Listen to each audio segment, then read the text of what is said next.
On this episode of the Wicked Wally webcast, we are joined by members of London, United Kingdom's melodic progressive metal act, Exist Immortal. Let's do this.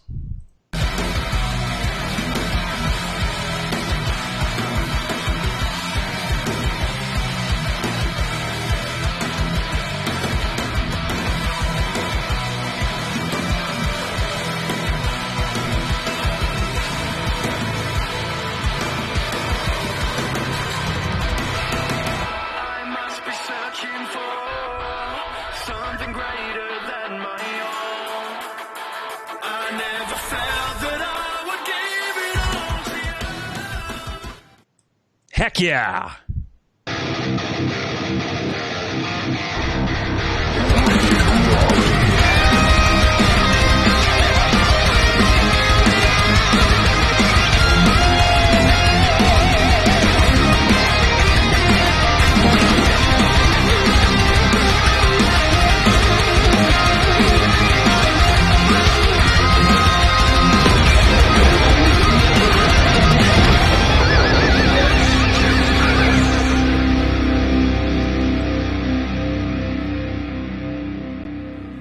Hello, Wicked Warriors, and it's not Wednesday night, it's Sunday afternoon.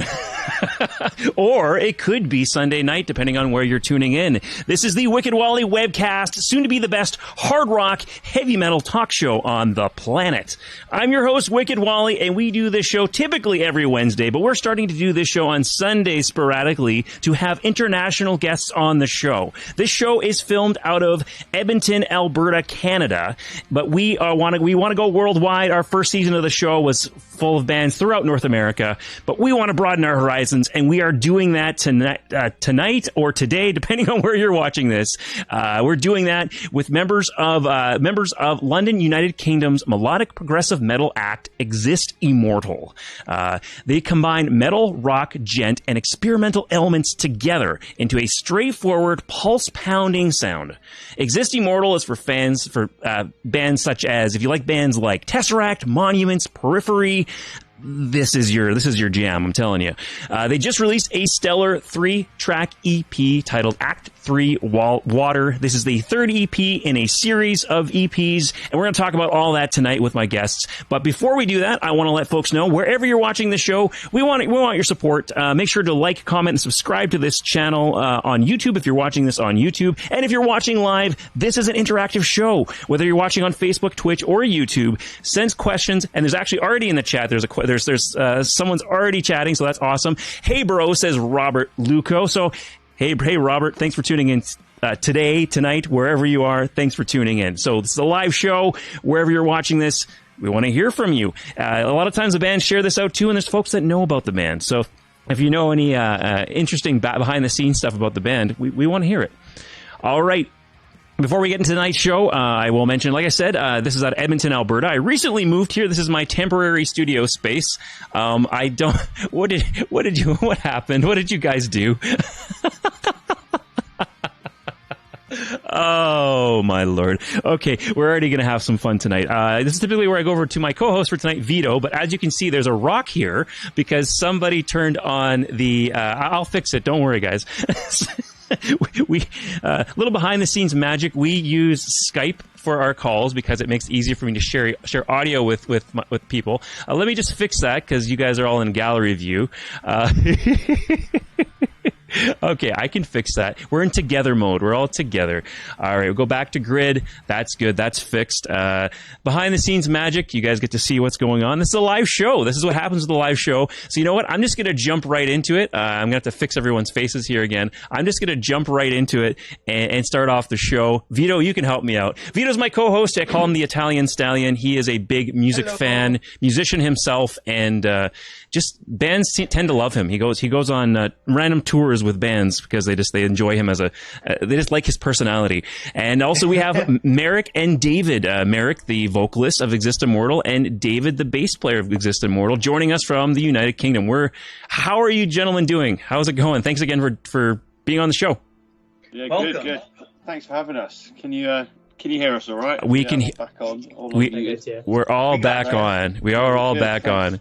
Thanks for having us. Yeah, no worries. Thanks for having us, Ben. That was my fault for the rock. Sorry. You pressed the button. I just pressed something. Yeah. There we go. Together mode. I was wondering why I saw you off screen laughing, and I didn't know what was going on because I could only see the preview. So I was like, "Why are these guys? These guys are having a good chuckle. There must be something going on that I'm missing." And it's like, "Oh, okay, I get it now. I get it now." Yeah. I stepped away for a second. I came back and I was like in a little amphitheater. I was like, "Oh, yeah." Something Something happened. We could only fix it on like our own individual ends. So for some reason, you can change it for everyone else, but you can't change it back for everyone else. So Correct. That was That's okay. fun. That's okay. Hey, this is a live show, and that's how we do things. We try to make things as professional as possible, but that's just the fun of doing a live show.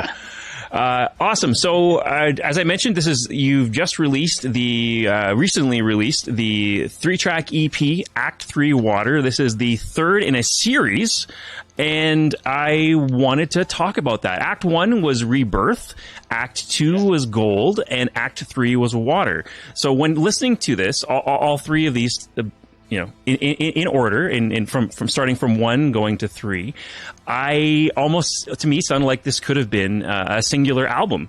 So what was the decision? What was the conception behind these 3 EPs and deciding to release them this way? Is it a storytelling choice? Was it a creative choice? Was it a marketing choice? Why did you guys end up doing this? It was a bit of everything, really. There is a version of it that is a full album, but currently that's only available as a physical copy. So that's just a little thing there, because it was, when we initially wrote it, we did have sort of an album order idea in mind, right? Which eventually we then put onto a physical CD. But it just made more sense with the pandemic and everything, all the stuff going on in the world. It made sense to just kind of split it up, like tell the story of the album a slightly different way, in like a bit more of a kind of different periods and different parts of the journey in the album. And that's kind of why we split it up into 3 parts.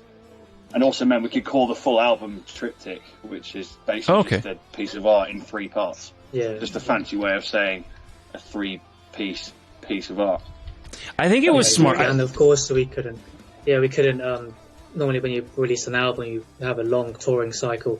But obviously with the past 2 years that couldn't happen, so we thought instead of releasing a whole album where people only listen to a few tracks, why don't we release 3 separate EPs, and then you can have a whole experience every few months. Very smart. It kind of worked out pretty well how it works, yeah. Very smart, especially during the pandemic, right? Because you said you're not out there performing. You're not. You can't, maybe you are now. Have shows come back? Yeah, we have actually played a bunch of shows in the past few weeks, actually. That's awesome. That's awesome. Which has been really good. It's really good to be back, but it's been strange. It's been a strange couple of years. That's an understatement. But it is smart. I mean, I find in this current climate, especially with people from home, people have a little more time. But this current climate and technology, just getting people to remember you. Like, remember me. Hey, we're a band, or I have a podcast. Hey, look at me. You need that constant stuff coming out, and I think it was really smart separating like that. But I was curious. So I looked at the lyrics of the album, and I was trying to figure out. Merrick, do you write the lyrics? All the lyrics for the? Yeah. I write the lyrics. Yeah. And I was looking through, and I was trying to figure out what it's about. And usually I'm okay at doing that, but there's a lot of, I think it seems like there's a lot of metaphor in the lyrics. So I'm like, I don't know. This could be anything.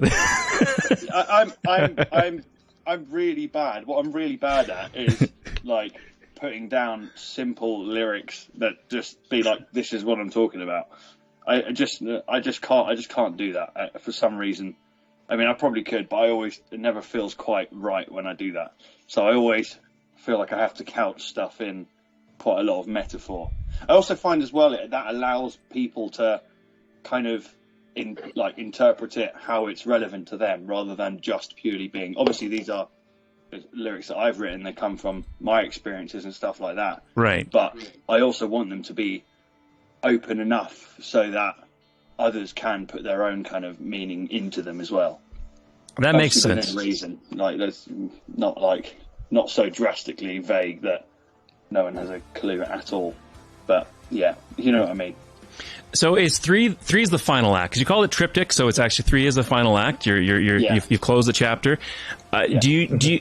And I respect your artistic decision. Do you want to keep it vague what the actual albums are about from a thematic standpoint, or? Well, the album, it's about like struggles that I've had over the past few years, and sort of how I've dealt with them, and sort of come to the other side and stuff. Makes sense. I'm sort of still dealing with and stuff. It's all very kind of, just sort of mostly mental health stuff that sort of I've come across, and I've sort of had to sort of deal with and manage and like that's go fair. through, as a lot of people do.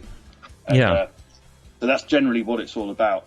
It's just kind of musings on that front and different things that you can do. Some of the tracks are more like about like ways of thinking about stuff that kind of helps you get through tough times, but also some of it's just the lyrics are more like pissed off. They're more like this is annoying kind of thing. So it's a bit of both, but it's all just like a general musing of what was going on in my head at the time. Because when I was writing those lyrics, I was coming out of like one of the sort of darker periods of my life. Right. And so it was all kind of right on the edge of that, where I felt like I had a sort of moment where I could kind of get some of it onto paper. Yeah, I think digital paper. Right. I think it ever went on real paper. I think everyone has something. Do you know what I mean? Everyone has something that's kind of like I use an analogy, monkey on your back. They have something, a quirk. And stressful times when it comes to, in which everyone's had a lot of in the past 2 years, brings that out, and you sometimes have to face that head on. And I've encountered that too. Like, I mean, I won't go into it, but I've encountered that too. I've had to face my demons over the past 2 years with everything that's happened, and start a family and move and all this stuff. So I can definitely sympathize with that and empathize with it, even if I don't know your exact struggle. Just anyone having a mental health struggle. I think a lot of people can, and I think that's kind of like the response that we've had to these tracks has been great. Particularly there's been a lot of people who've sort of approached us and been like, oh, "I really get this," or "This means this to me because I've been going through this thing or whatever." Sure. But like, I heard this song and it kind of meant something to me, and it helped me kind of hold it together. And that's what it's all about. Even though, like, my situation almost certainly drastically different to their situation. Sure. It was still a thing that they could relate to and sort of the emotions understand. are still the same, isn't it? Regardless of the human emotions. Did you find that putting them on digital paper, as you called it, helped you get through that? It helped me. Definitely helped me sort of just be like, oh, okay, that was a thing, that was a period of time in my life. Let's move on. That I can just kind of put it to one side. That was this thing. Right. I've kind of dealt with that as much as I kind of mentally can, and then that's all good now. Let's move on, move forward, kind of. So absolutely. It's not something you realise at the time either. You don't realise at the time that this is quite therapeutic doing this. You're just kind of doing it because you're in a band and you write songs. That's just what you do. But then afterwards you realise, okay, actually that was quite helpful and therapeutic to just put it all down, get it all out there into songs. That's awesome. That's fantastic. That's awesome. So I do want to, shortly here, I'm going to pull up a photo of the band, and I want to talk about the other members who aren't here tonight on the or today or wherever you're listening. Because we'll do that shortly. Before I do that, one thing I noticed while listening, because I went back and listened to your back catalog as well, and I really enjoy the direction the music's gone over the course of your catalog, and the simple thing to say is the harsh vocals have been toned down almost completely, except for one track I believe on Act 1 has a little flourish of some harsh vocals in there. So I'm sure this is something you've probably talked about before and people asked you about before. But what was the decision to get softer? I mean, there's bands out there like Avenged Sevenfold, Opeth that no longer want to do harsh vocals. That famous bands like that, right? What was that decision to go clean? And I like it. Kind of, multiple reasons, I guess. That's all to do with me. I think because when we started doing this record, we'd been playing quite a lot of shows, and we had quite a lot of the older, heavier songs in the set. and I just found myself for a period of time. I don't quite feel exactly the same way now, but for a period of time, I felt like, oh, these heavy vocals are sort of longing me out. I feel like I'm a better singer than I am a screamer. Okay, like, yeah. I feel like I'm just doing the heavy vocals because I'm in a metal band, and that's what you should do in a metal band, etc. So I just thought, right, for this, I'm just going to see if I can write stuff and not do it. And so it was something of a personal challenge to myself to see if I could actually do a record that still sort of delivers a punch without like using. Because I also found it to be a writing crutch, and maybe that's just for me. But I found it to be that if I couldn't think of a cool melody, I'd just be like, well, whatever, I'll just scream it, it's fine. And then you kind of wouldn't. I felt like I was leaving a lot of stuff on the table melodically that I didn't want to leave on the table. So yeah, it was there was no kind of like, I don't have a problem with harsh vocals. I think it's great, and I love bands that do it. And I still occasionally still do it live and sort of hold the tracks and stuff. And it may come back in future tracks as well. Like, I haven't fully decided yet, but it was just a thing where I kind of felt, well, let me see if I can write some songs where I just don't use it and see how they turn out.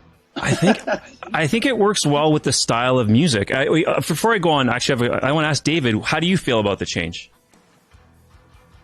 I actually like the change because I think it's more of a challenge. Because like Merrick said, it's very easy just to put in the heavy sections. Right. Let's just put screaming on there. But with a lot of our riffs and the melodies that we do, it's very melodic. So I thought, yeah, let's just do it all singing and see what impact we can make with just singing. Because there's a lot of bands that do it. Like one of my favourite bands, Seosin, a lot of their riffs are really heavy, but some very like high singing in there. Which band? Sorry. Let's do that. Seosin. Seosin. They were an emo band from about 15 years ago. Okay. Yeah, I think they're still around. Actually, I think they're still around. They're in where are they from? They're an American band, aren't they? American band, yeah. I'll look them up. Yeah, they're like, they were the emo band of like 2008, 7, 8 era, sort of thing. And it's like with a lot of a lot of metalcore bands, they have that album where it's just all singing. So I thought this was the right album to do it on. Let's see what happens, and the response has been really good. So from Orange County, California, would that be them? Probably. Yeah, that looks like them. Yeah. Yeah. Okay. Cool. All right. I'll have to check that out after this. I actually hadn't heard of them before, so I'll have to check that out after this. Nice. All right. They're cool. Sweet. So like I said, the other members of the band couldn't be here. And a bit too, then what's coming up shortly is we're going to go through some of your music videos. I want to find out how it was shooting those videos and ask you some questions about that. Yeah. It's always interesting listening to bands talk about music videos because there's always something crazy to talk about. Like the last band I had on this past Wednesday, the setting looks really cool, and it was like a barn. They shot it in like there was like chickens and stuff running around. Apparently they have to chase out of the barn, but it looks really cool in the video. So yeah, it's interesting stuff like that. Let's pull this up. This is a photo of the band here. We have Merrick, yourself in the middle, Dave or David to just the left of you. And then and then the far left is your drummer. Do you want to let us know a bit about Charlie? Yeah, Charlie's a legend. He's the most ginger man on the planet. I can tell, yes. Apart from Mikey. Yeah, apart from Mikey, maybe.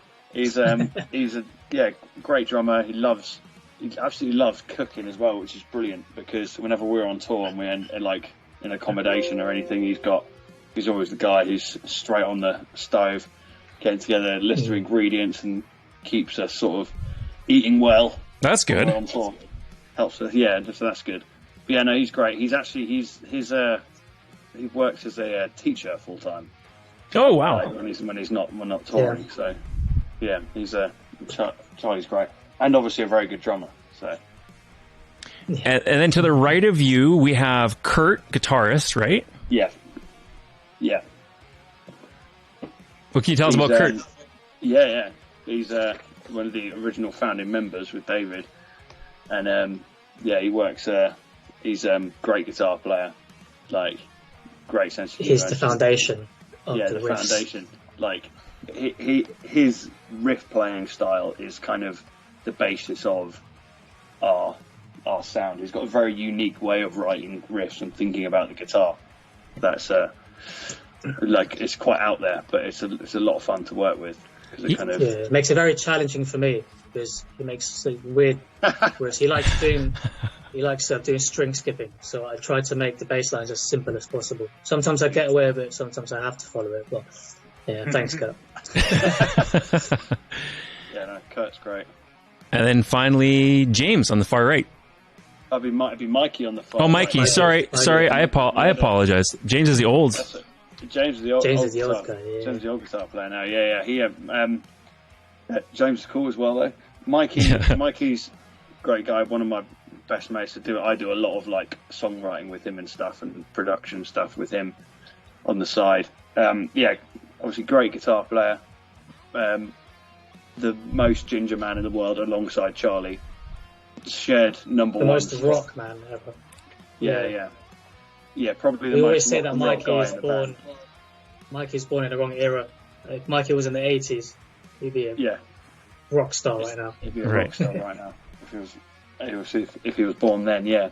But he's loves the guitar, loves just rocking. It's the most rock and roll out of all of us by quite a long way.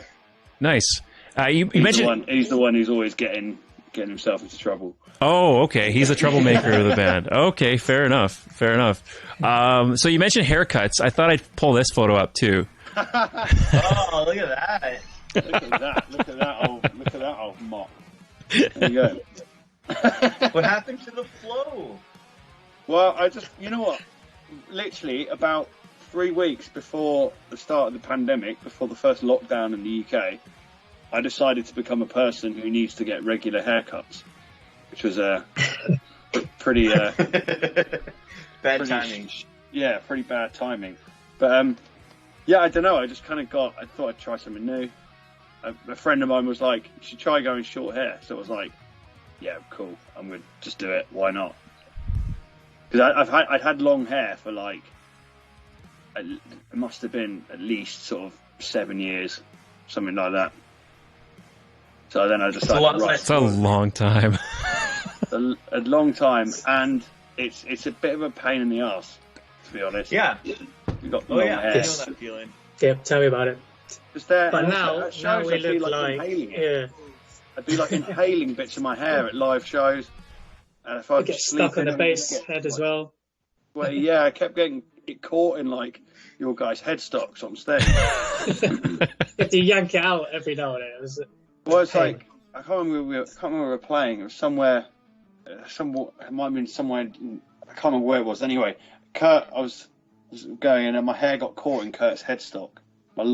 These long, luscious locks you're talking about got caught in his headstock. So Kurt thought it'd be a great idea to just try and use brute force.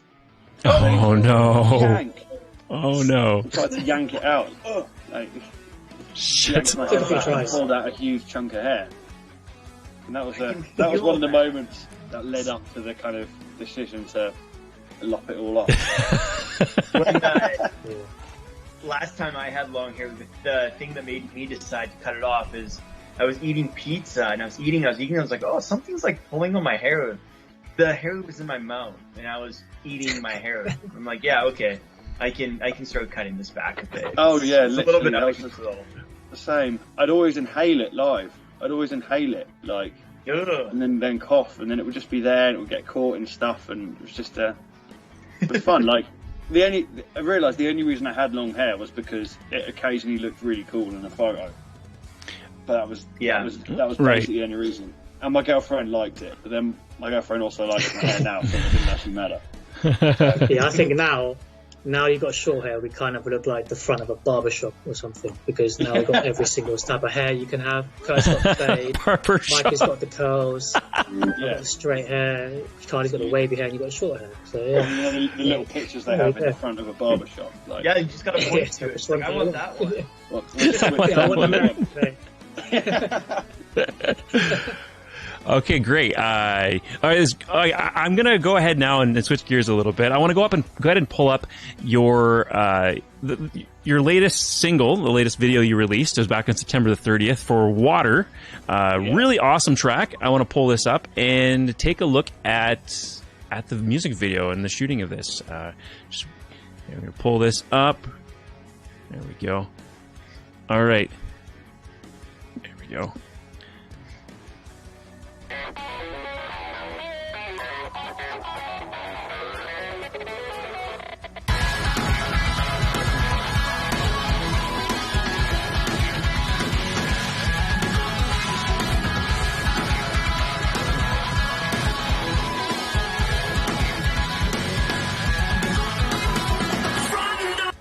Okay, I'm going to stop it right there. So if you think of something you want to mention about the video, let us know. One thing I immediately noticed, which really stands out to me, it's the color grading, actually, of the video. Yeah. It's really vibrant. The greens just look like neon. Like the grass and everything looks like otherworldly almost. Or maybe aquatic, because this the theme's water, right? So yeah, kind of bluey. Well, this video was a funny one, because initially it wasn't supposed to be a full video. We did it with a guy called Jake, who does lots of our we work with lots of our little clips. He comes on tour with us and does all our photos and stuff like that. He's great. And we were initially just making like a visualizer thing for that song. Oh. The initial plan wasn't to make a full video, but then we started doing some shots for it, and we thought, actually we might as well just try and do a full video. It looks great. In like a weekend. And then thought, right, how can we make this not just dudes in a field, and make it a bit more tied into the water theme, make it a little bit more sort of aesthetically weird and out there, a bit more dreamlike. And then so we just found this thing, because what you can do, you can key the colours in I can't remember what program he uses. I'm not a video guy, but created a LUT, probably created a LUT for it, I'm assuming. Yeah, LUT for it, or something where you essentially ping out all the greens in the shot. So that's all the trees and all the grass and stuff, and shift it to blue. Mm-hmm. So, and that just makes it feel like you're in the Avatar world almost. Yeah, yeah, pretty much. It's a simple thing, but it makes such a difference, I think, in a video like this. Yeah, otherwise it would have just literally been guys in a field. Guys in a field. Just call the song that. This is Dudes in a field. Dudes in a field. Guys, it's our new song, Dudes in a Field. Okay, we'll play a little more of this, and if you think of anything you also want to mention, go ahead and let me know, and I'll pause it.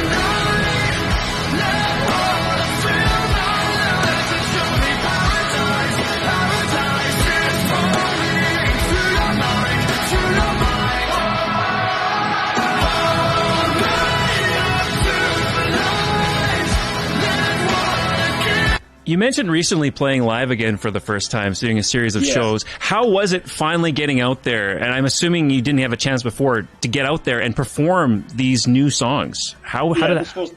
This was the first time we were performing these songs.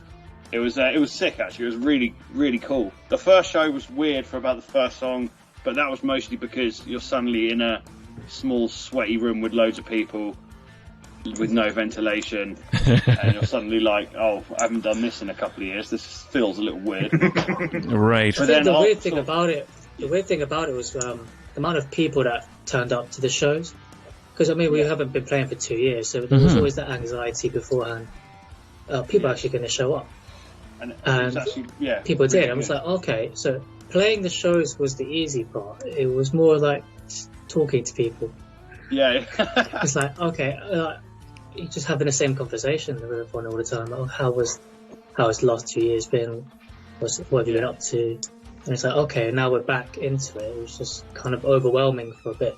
Yeah, But it was a nice response knowing, just knowing really that good. people wanted to come and see us was awesome. Exactly. Yeah, it was really good to play the new songs live as well, because like the amount of people who sort of knew words and stuff and were singing them back was just great, and a bit like kind of I'd say a surprise in the sense that it was a surprise just because we're generally, I don't know, it's probably a musician thing, but you generally just are pessimistic about most things, and you're just like, oh, it'll be alright. No, I've got a few people who listen, it'll be fine. But then you go and play the shows, and then there's like a bunch of people sort of singing all the new stuff with you, and then you're like, okay, cool. I get why we're doing this again. Was there any anxiety going into those small cramped spaces? I mean, like with everything that's happened the last few years, I found that when I went to my first show, I'm like, oh, should I be this close to somebody? Yeah. Like on the stage, was it the same kind of experience? Everybody wants to talk to you after, I'm guessing. Exactly. Right? Yeah. It was. It like for the first. I remember the first sort of run up to the first show we did back was in a town called Worthing, which is on the south coast of the UK, and it was this small little venue, cool little venue. But the show was like, I think a few tickets off selling out, so it was absolutely rammed, absolutely packed, and it was one of those venues where like sweat drips off the ceiling, like, gross little like tiny little venue. But the show was great. But the run up to the show, I remember feeling quite anxious. Again, yeah, mostly about just lots of people in a room, being very close to everyone. And then I remember thinking, like the first song in or something, there was a little instrumental break where I wasn't doing anything. I remember thinking, just sort of my brain just visualising everyone breathing their air into each other. And just sort of thinking like, oh, this is gonna, if I'm gonna get this thing, it's gonna be now. It's gonna be now. Yeah. It's like after the show as well, it's like, what do you do? Do you fist bump them? Do you hug them? Like, I feel at that point, is it allowed now? Yeah. Once you've been in a sweaty room, that ship has sailed. I think so, yeah. If anyone's infected with anything in that room, everyone else has it by that point. Well, that was a similar feeling that I had, because a lot of the venues that we have here are in basements, like in the underground. So there's not a lot of ventilation. Like there is, but there isn't. So even with a limited capacity, it was still a little bit nerve-wracking. But definitely, once you kind of get into it, it's like, okay, I missed this. Let's just enjoy this moment. Is how I felt when I was there. And that's it. I just can't wait for my next show. Exactly. That's all you can do, really. All you can do is just kind of enjoy it at that point, because I mean, at that point, whatever's going to happen is going to happen, right? And you have to just kind of get on with it and make it as fun as possible and have as good a time as you possibly can. But once that first sort of two songs kind of got over it, and I went through the whole process in my head of, well, it's going to be what it's going to be, then it was absolutely fine, and it just kind of, oh, okay, I remember how to do this now. I remember what we're doing. Yeah. That was another question I was thinking. Do you get rusty from not being on stage? Yes.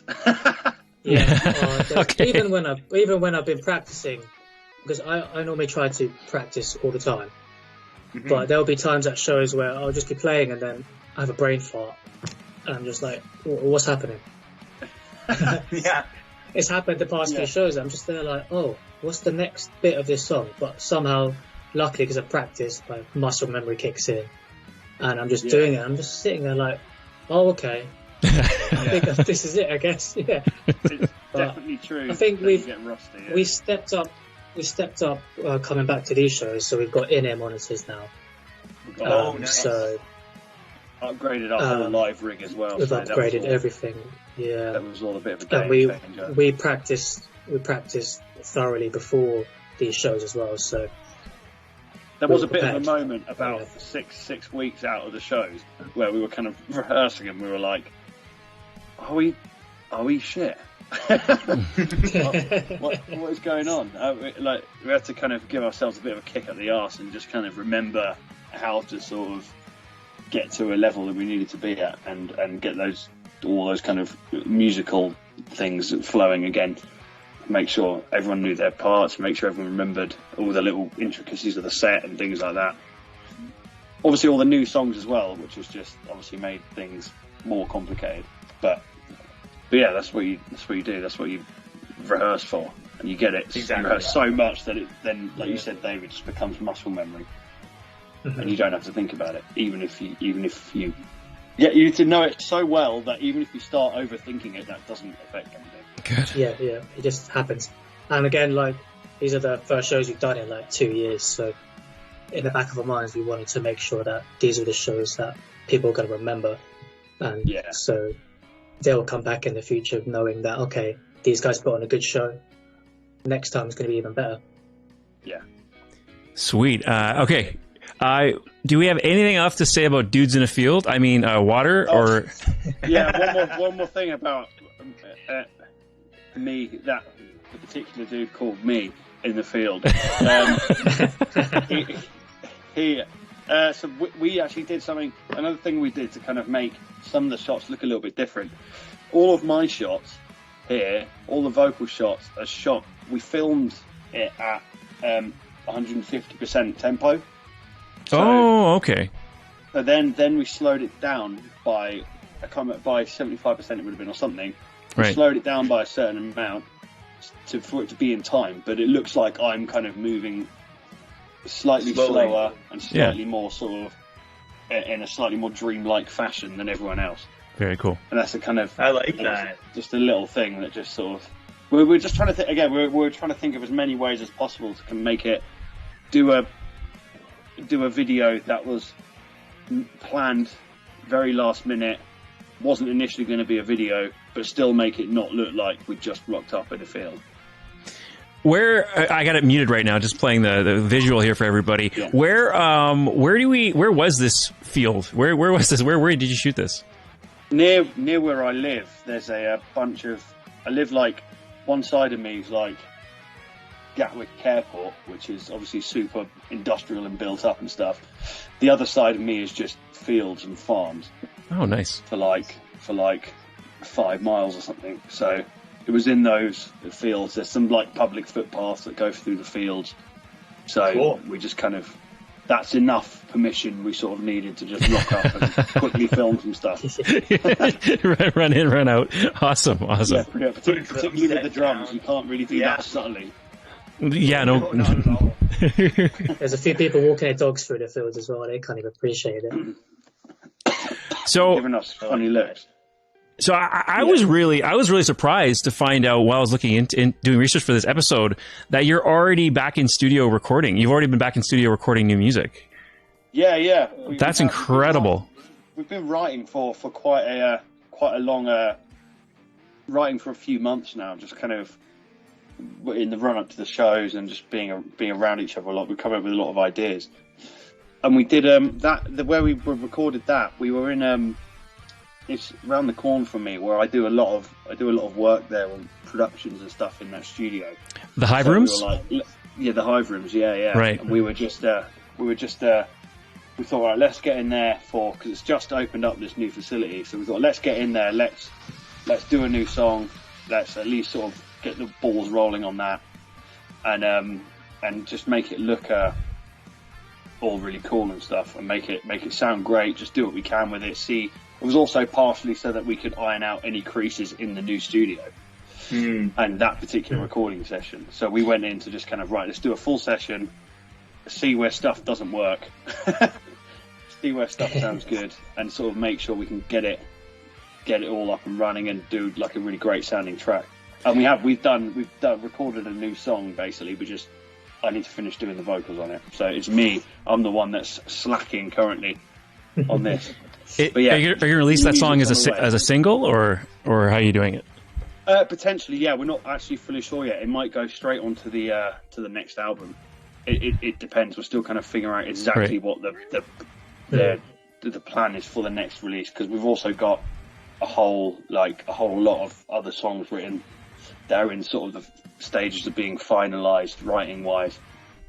So we're going to get in and record them as soon as possible as well, and then go from there, really.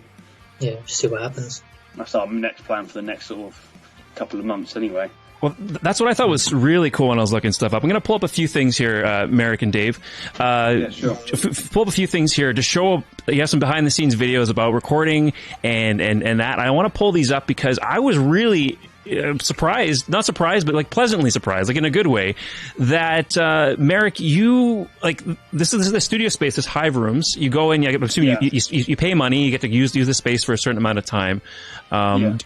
And there's a whole bunch of different places or live rooms to perform, a bunch of different studios, recording studio, this awesome looking space to record. And you, correct me if I'm wrong, I'm assuming from what I saw, do you do the mixing, mastering, engineering for the band? Like, is that your role?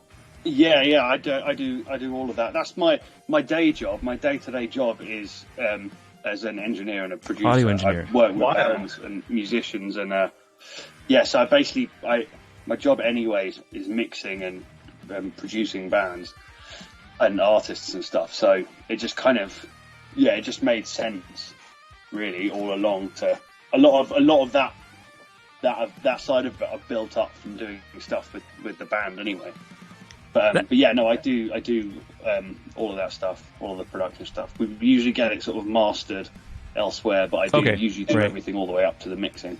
A lot of bands do that. Even ones here that are kind of do everything themselves. Most of them will get it mastered by someone else. To have that other ear, to have someone else kind of take a listen to it and master it later. Exactly. So that's single track. So it's pretty common practice. So Merrick, I'm going to go ahead, Merrick and Dave, I'm going to go ahead and pull up some of this behind the scenes stuff. Maybe we can chat about this too. Yeah, for sure. Yeah, let's do this. Yeah, rather than kicks, because I wanted to ring Mark and it's just quite fun.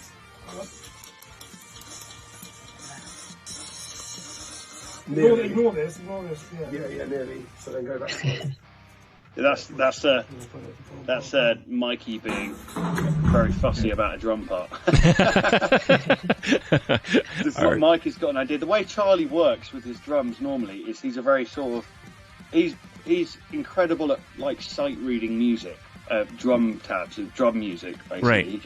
He that's how he learns. Like I learn stuff generally by ear.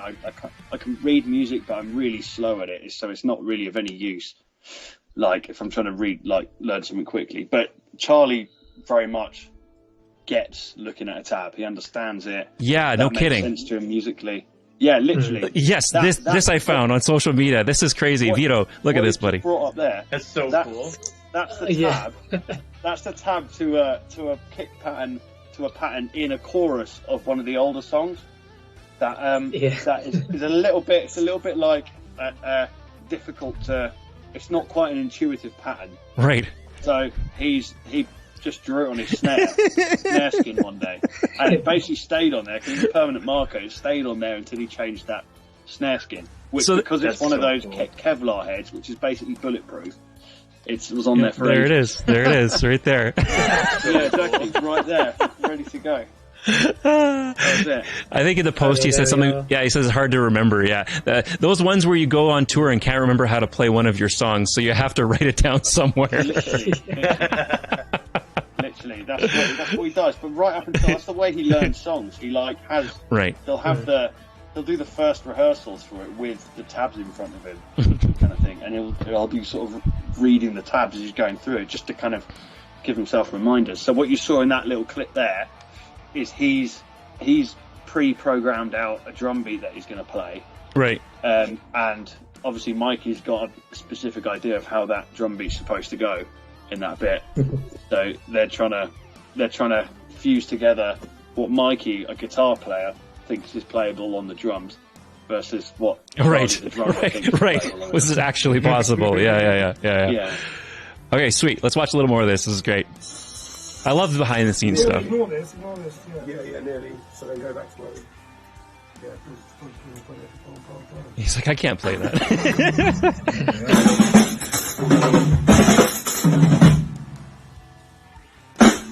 Such a nice studio. Yeah, so cool. Beautiful. Brand new as well. This was actually the first session to go down in the studio. Wow.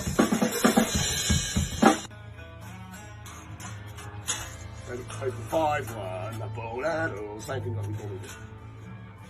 But he's telling him. Yeah. mouth guitar to explain. Just better, isn't it? Just better. Yeah, that was the old running joke of just play that again, but less shit. That was great. And then this is how the guitarists communicate. This is how we communicate. It's with fret numbers and sounds. Whereas Charlie's got it all laid out in musical format. We're just like, fret 5, and then do it like that, 1, 2.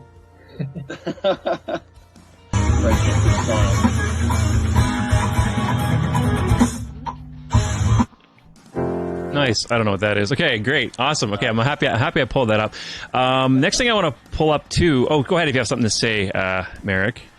No, that was just Mikey playing on some old Strat that belongs to the owner of the studio, and just there's a part on this new song that's like, I mean, the only way I can describe it is Nile Rodgers on crack. Cool. I'm into that. Super funky. Super funky, yeah. Okay, that's my home studio. Right. So like the realizing that you bring this to the band, Merrick, is really cool. Like you're not just the vocalist. You bring a lot. So you have a home studio. Oh yeah, that's my home studio. Home studio. That's where I am now. That's literally where I am now. Actually, that's. Oh, can we hold on? Can we? I guess you should have had that behind you. No, it's all. I can give you a spin. Yeah, the only reason I didn't have it let me try and figure out how to turn this round. Without don't hang up. No, that's not. That's not good. Oh, there we go. Oh, there we go. Oh, that's how I tap it. Okay, hang on. Right. So we go. You can kind of see. Yes, we can. There we go. There we go. Nice. And then the couch. Casting couch? No. I knew someone would make that joke. And what's funny is it does look like the casting couch.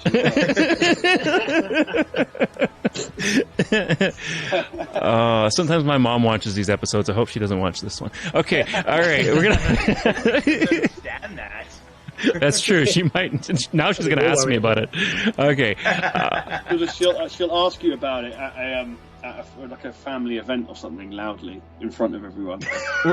I'm getting married in January, so it'll be at the wedding. She'll just mention it in front of a bunch of people. Yeah, perfect. And as you said, Merrick, you also work. It's your job. You actually work with other bands as well. Yeah. I think that's what this is here.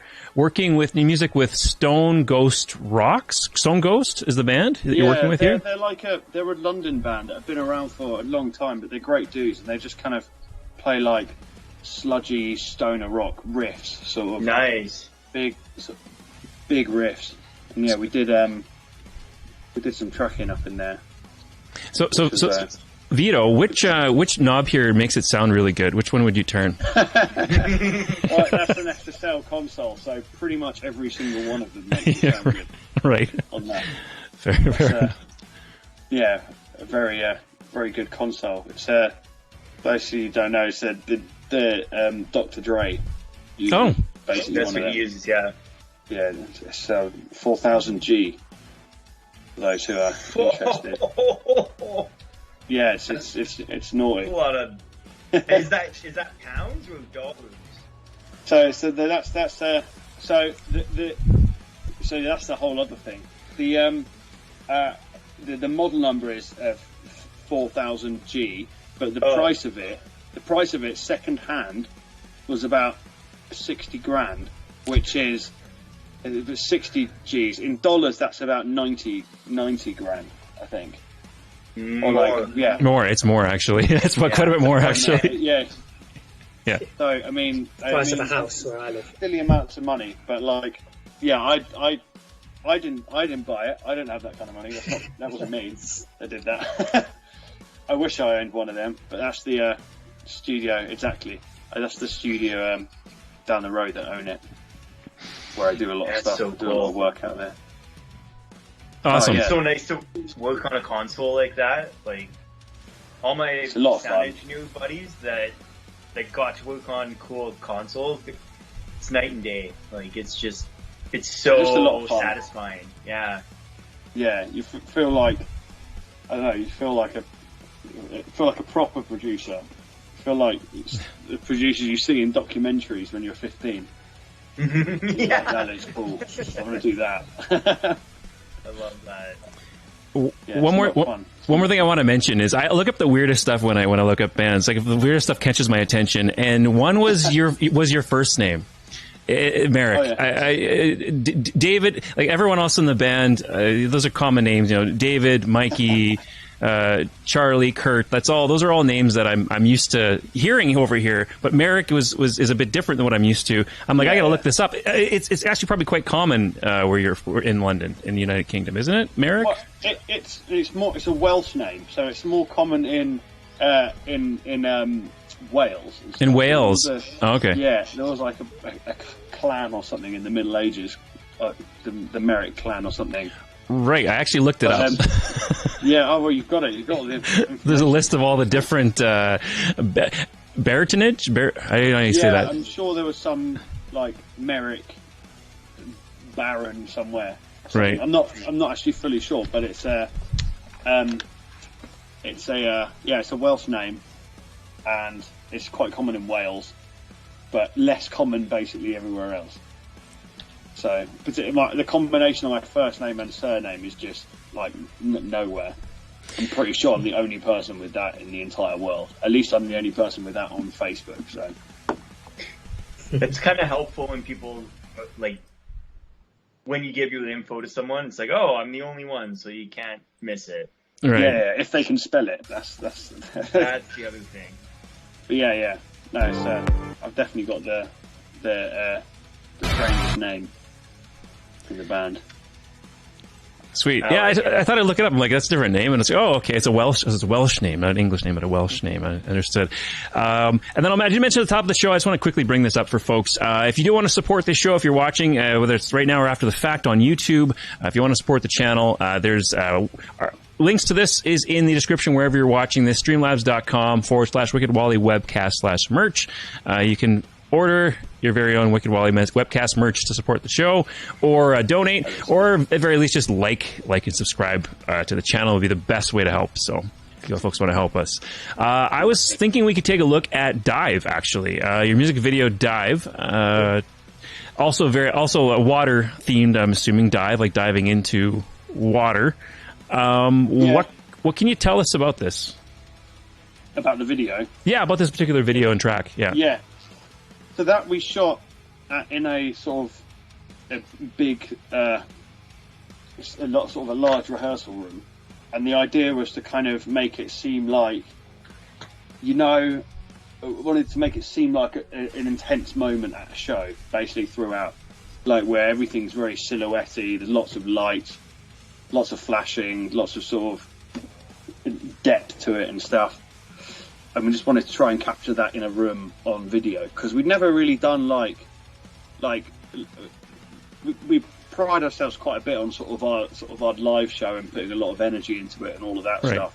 So, but we'd never really done a video that was just, I don't know, a video with stage lights, as it were, with like those kind of moving lights, flashing lights, strobes type things. So we thought, let's do one of them. It's a heavy track, it's a riffy track. Right. Let's have some fun with it. Yeah. Was this shot at the Hive Rooms as well? Or? It was actually, yeah. Okay. It was in the not in that studio you saw. They've got another room there. Is it the live room? I guess they call it something like that. They have a live room. Yeah, it's called the production rehearsal room, because it's where like bands will do a big tour production rehearsal before they go away. But there was the other day, it's normally used by some pretty big bands. Like they had the Darkness in the other day. Wow. Okay, which was mad. Pretty good. So I saw all their wardrobes of various different types of leopard skin jacket. That's so funny. Sweet. All right, let's check some of this out. And if you think of anything else, let us know. And I have questions. I'll let you know.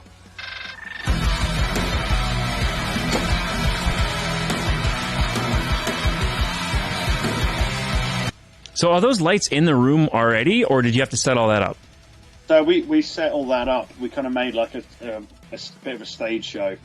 Right. Our guy who does our front of house live, he works with he's a guy called Theo, and he's great. He does he works in venues generally when we're not on tour, and so he knows lots of lighting guys. He's good mates with a lighting hire company, so he basically just hooked us up with like a really good deal on lots of these lights.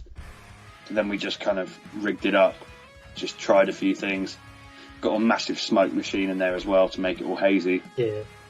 Which was a bit rough on all our lungs. Yeah. But it was worth it for the show. Let's take a break every now and then, but yeah. Yeah, air the room out.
I can totally get why people were singing along, especially, you said you haven't performed in a long time, and folks were listening to you live and they were singing along to the songs. There's a catchiness to it. There's something that kind of just sticks in your head. Is that a conscious effort to make a catchy song, or you just kind of just go with what you feel and it just ends up being that way? There's definitely it's a bit of both. There's definitely a conscious effort on it in the sense that, like, I just love a hook. Right. I just can't help it. I'm really into pop music. I work on a lot of like pop music as well, and I just love a good hook. I find to me when I'm writing stuff vocally, it's not finished unless I feel like there's some real solid hooks in there. Right. That's like one of the key things for me that just has to go in. Because that's something I always say to bands that I work with as well. Like, even the most brutal death metal bands in the world, there's still got to be something that people can sort of latch into. A riff or a drum beat or a bass line, something that just draws you in. Yeah, definitely. Literally, I totally agree. Vocal pattern, even anything like. Yeah. It's something that draws you in, and just with this, because there's a lot of melody, it's kind of the choruses are just sort of right for it, really. I don't know. I just like that kind of thing. I feel like I haven't picked on David enough. What do you do outside of the band? Is music part of your life outside of Exist Immortal? Bit of both, actually. I've got a normal job, so I work in a call center, and that's just my day job, pretty much. Just picking up the phones, asking people if they want alarm systems. Okay. If you ever hear me calling you in the UK, please say yes, because I need to hit my targets. Okay. But yeah, other than that, I do some bass work as well. So I've helped out a new project called NTT. It's a project that Merrick's been working on, and Mikey as well. So I've done bass for them.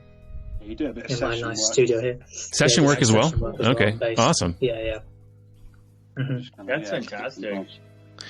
And I realize that I plugged my merch, but I got to plug your guys' merch here. Let's talk about some of this. This is important because that supports the band as well as buying the music. We'll take a look here. So a couple things.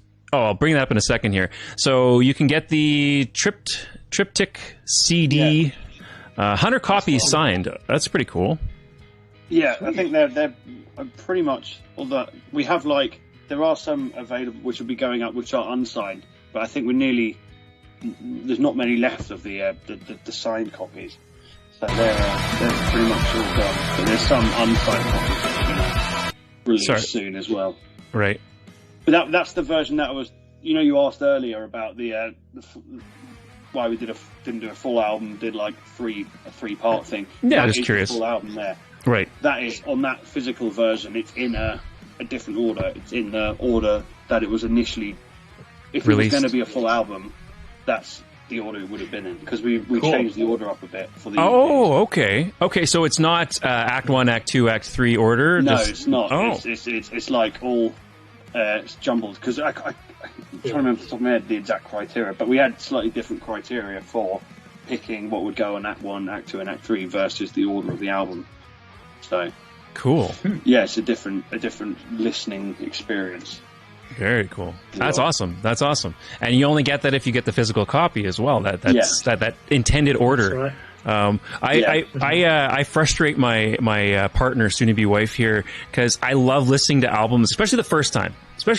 I have to listen to it back to front, Front to back, man. the way it was intended, the way the artist intended, and I kind of, not in a mean way, but I judge it on that too. That's how I kind of internalize it. Like there was a choice, there's a reason these songs are in this order. After that, I can shuffle and listen different ways, but at least the first time, maybe first couple times, I want to hear it exactly in that order. And I don't know, I'm just sort of. Do you agree, Vito? Do you do the same thing? I do the same thing, but I'm bad because if I really like the order that something like an album played in, I will only listen to that album front to back. Yeah. Like I won't just pick a song on it. And it irritates the shit out of me, like back in the day when you'd be in someone's car and you're like, oh, let's listen to music.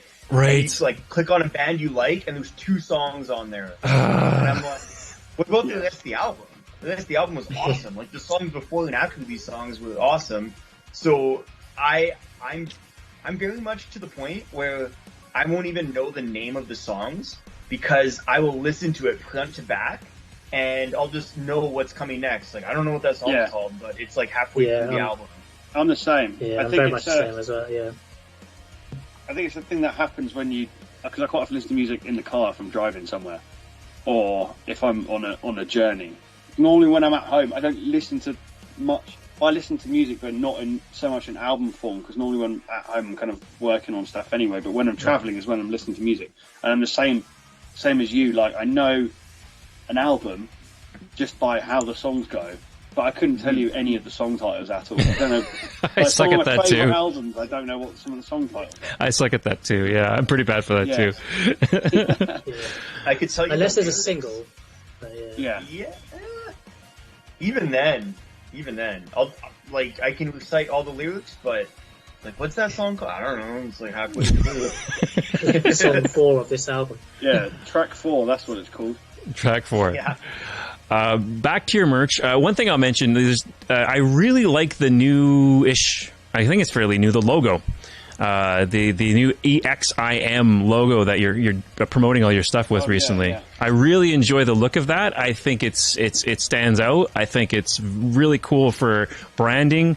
So I like that you went in that direction with the EXIM. Like, on the T-shirt on the left there as well. It almost looks like someone looking at what is that? Is that a clothing brand? What is that? I think it just catches attention, and it's really cool. Definitely, yeah. Well, I'm glad that was kind of the intention. So I'm glad you get that from it, because it's kind of hard. Exist Immortal was quite sort of long and Mouthful. it's quite Right. a bit Everyone's of like, wait, what's that? Exist Immortal? But if you just see Exim, it kind of sticks in your head Correct. a little bit more. Yeah. Than the full name. So yeah, we just kind of thought we'd simplify it in that way. But yeah. And Vito, you're a guitar player. I noticed this too on the website. You can download some tabs to play. There's more coming from that as well. There's more coming. Dude, that's so cool. I love that. Finalizing. I love when bands do that. A long time ago, who was it? I think it was like Billy Talent or something back in the day. They came out and you could buy the album with the tabs as well, and it had bass tabs in there too, which is pretty cool. Yeah, that's cool. Yeah, I like when bands do that. I think that stuff's cool. I think people like it. There's obviously I think musicians like it in particular. Yeah. That's how I learned bass, really. It's just through tabs, so we might as well put out tabs for our stuff as well, just so whoever wants to learn the stuff, there you go. Yeah, I don't have a great musical ear, but once I learn something, I can play it. And there's a local band here that I'm friends with, I've been listening to the album lately and trying to figure it out on my own, and I suck at that. It's difficult, isn't it? Yeah, some people it's not though. Some people can just hear something, oh, there we go. But for me, like, I can't do it, so having the tabs is so nice. And you can play along and just have a good time. I'm stoked. I'm going to be playing along, if I can keep up. I think that the song that's up there is one of the simpler ones as well, I think. That's I don't know, good. you tell me, David. I don't know. How is that? It's simple on bass, yes. It's simple. I made it quite simple for that one. Yeah, on bass it's pretty easy. Yeah, it's fine. I think Kurt said he doesn't like playing that one live because it's pretty difficult for him. I like it. All right, I quickly wanted to pull this up. I just saw lots of love for Jake 10 on your Instagram page, social media. This is a photographer. He does a lot of the live photography for you. Yeah, he comes on tour with us. He's a really good friend of ours. He comes out and he does like pretty much all our social media stuff, all our live photos, studio photos, gig stuff. Yeah, he comes on tour with us and just does shit like that. But he's great. He's brilliant. Yeah, you almost put him as an extra member of the. It's almost like he's like another member of the band. The way you've presented him. Pretty much as well. He's been doing the screaming vocals live recently. He's been doing some of the screaming vocals on this last run of shows live. Oh, cool! Sweet. Because it's just been fun. Because before we went away, we were just chatting, making plans, and he was kind of like being all sad that he hadn't sort of he missed playing shows. He isn't in a band at the minute, and I miss playing gigs, man. Like I really want to do it again. I was like, dude, do you want to just come and do some of my scream parts live? Because he's got a great like growl on him. Nice. And I mean, he's there anyway because he's taking photos, and it's a little thing. It's a little fun thing to do live. It kind of gets people involved. It encourages other people to get involved as well, which is good fun. Sweet. I like that.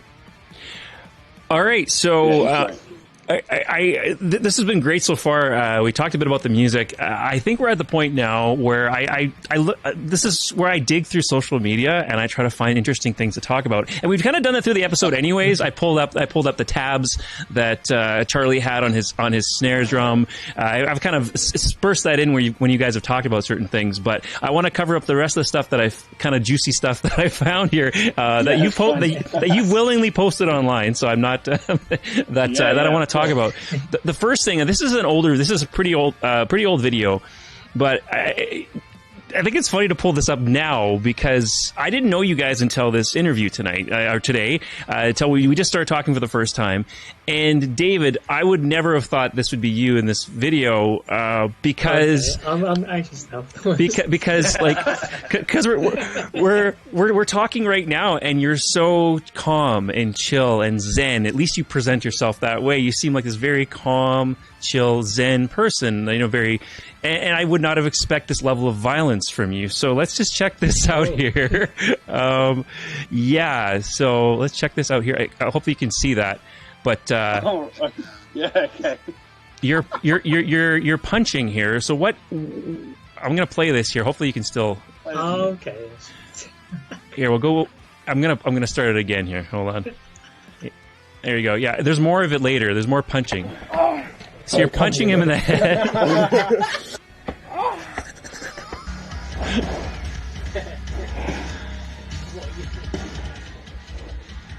Yeah. Come with your lips. Okay, so what's going on? Why are you punching? That's sorry, name skipping me. You're punching Charlie, the drummer. Yeah, Charlie. You're punching Charlie in the head. Why? Me and Charlie have got a massive love for wrestling. Okay. Okay. Any opportunity, we wrestle, and we always find it funny how over-exaggerated wrestling is when they punch each other. So that's us. Yeah, okay. All right. I love that. You get your beer start flowing, you guys start wrestling. Do you pull out a cross-face chicken wing or anything like that when you? Yeah. Figure four leg lock. That's a good question. Vito? What's that? Who's your favorite wrestlers? Oh, Do you have some favorites? well, I haven't back watched in the day? watched wrestling. Back in the day, I'll probably say Rey Mysterio was one of my favorites. Nice. Just because I'm quite a small guy, so especially when I was younger, I was the smallest in my year. So I loved it when Rey Mysterio won the heavyweight title. Mash up the Undertaker. Dominate. Yeah. That's the best. Eddie Guerrero as well was one of my favorites. Oh, Kane. rest in peace. Yeah. Yeah. I really like when Eddie Guerrero died. I really liked the Rock and Sock connection back in the day. I liked when those two were tag team yes. partners. If everyone knows, The Rock and also Mankind or Mick Foley. Socko. I don't know. I just thought they made the weirdest but best tag team, and also the Hardy Boys. I loved like the chair, like the ladders and all the stuff that they would. Oh yes, Hardy Boys. Big What on the about Hardy the Boys. Hart? Big. The Hart Foundation, Bret Hart, Owen Hart, all those guys. Those are local Calgary people. Correct. That's where Oh, they yeah. started. They're from here, yeah. Yeah, a lot of the wrestlers from the '80s came from Stampede Wrestling, which started in Calgary. They sold their sick. syndicated Stampede Wrestling to WWE back in the day. They had a whole book on it. It was really cool. And there was the Hart mansion in Calgary. Like the dungeon is where they used to train, and you can see it. Wally, you can see it on Memorial. When you're going down Memorial, you can see that big mansion up towards South Sea. Yeah. There's that big mansion. That's the Hart Mansion. Oh shit, dude! Yeah, I didn't know it's that. a little piece of wrestling history I read by all man. the time. Pretty sick. Yeah, Right. I used to love that stuff when I was a kid. Me too. Me too. If you can't tell, yeah, me too. Same. Me too. Yeah. Yeah, I remember Saturday I used to wake up every morning. It was 10 a.m. SmackDown on Sky One. Always. I won, yeah. Oh, we have Deepak in the chat says the David Stunner.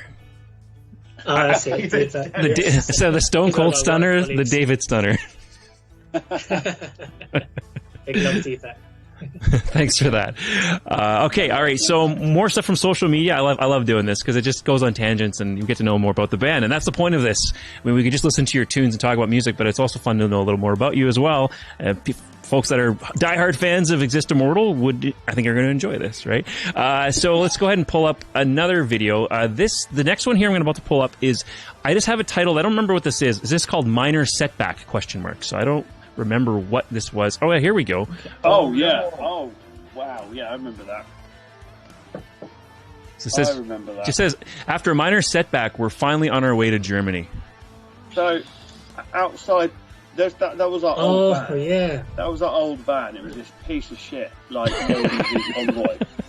Like, absolute trash van. It was, we A Royal drove Mail it into van. the ground. It was an old Royal Mail van.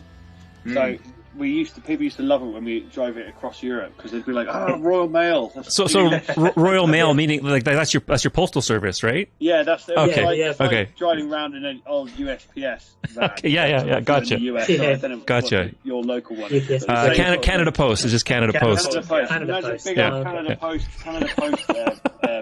van. It's Nice. the same thing, but bright red and really old. And one morning, so it's outside my old flat, which was actually like quite a safe area. There wasn't like loads of crime there or anything.